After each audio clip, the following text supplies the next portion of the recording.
ముఖ్యమంత్రి పోయి నిన్న కొబ్బరికాయ కొట్టింది. ఆడ ఫ్యూచర్ సిటీ కట 4 లైన్ రోడ్ అట. ఇక్కడ సిటీ లేదు, ఇల్లే దిక్కు లేదు, దానికి 6 లైన్ల రోడ్ ఇస్తాడట. ఉన్న రోడ్లకేమో గూతలు పట్టే పూడ్చేది తెలివి లేదు. ఎవరి కోసం చేస్తున్నాడు? ఆడ నీ భూముల ధరలు పెంచడం కోసం వేస్తున్నావు, నీ కాంట్రాక్ట్ల కోసం చేస్తున్నావు. నువ్వు ఎక్కడ వేయాలి?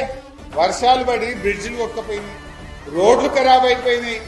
ఎవడు కాంట్రాక్టర్ అంటూ టెండరే ఎత్తలేడు. కనీసం ఈ రేవంత్ రెడ్డి ఈ పైసలు ఇస్తాడో ఇయ్యడో ఈ పర్సంటేజ్ మాకు నడవని చెప్పి టెండర్ కూడా ఎత్తలేదు. ఉన్న రోడ్డు మంచిగా చేయ రేవంత్ రెడ్డి. ఫ్యూచర్ సిటీ తర్వాత చూద్దాం, పైసలుంటే ఎంకసీర్ చేయి. ఈ ఉన్న రోడ్లను బండ పెడతావు, ఫ్యూచర్ సిటీకి 6 లైన్ రోడ్లు ఎత్తావు. ఎవరిని ఉద్ధరించడానికి చేస్తున్నావు, ఎవరి కోసం చేస్తున్నావో ఇవాళ మనం ప్రజలకు చెప్పాలి. ఇంకో అబద్ధం ఆడతాడు, పైసలు లేవంటాడు. పైసలు లేవంటాడు. మల్లన్న సాగర్కి 7,000 కోట్లతో మూసిలో నీళ్లు పోతాను మన కొబ్బరికాయ కొట్టి. పైసలు లేవంటాడు. ఇల్లు లేని కాడికి 4,000 కోట్లతో 4 లైన్ రోడ్ వేస్తా అంటాడు. హైదరాబాద్ లో 7,000 కోట్లతో టెండర్ పిలిచిండు. హెచ్ఎండిఏలో 10,000 కోట్లతో టెండర్ పిలిచిండు. 6,000 కోట్లతో ఎస్టీపీలకు టెండర్ పిలిచిండు. మరి వాటికి ఉన్నాయి కదా పైసలు. మరి అవి ఆడికేళ్ళు వచ్చినాయి.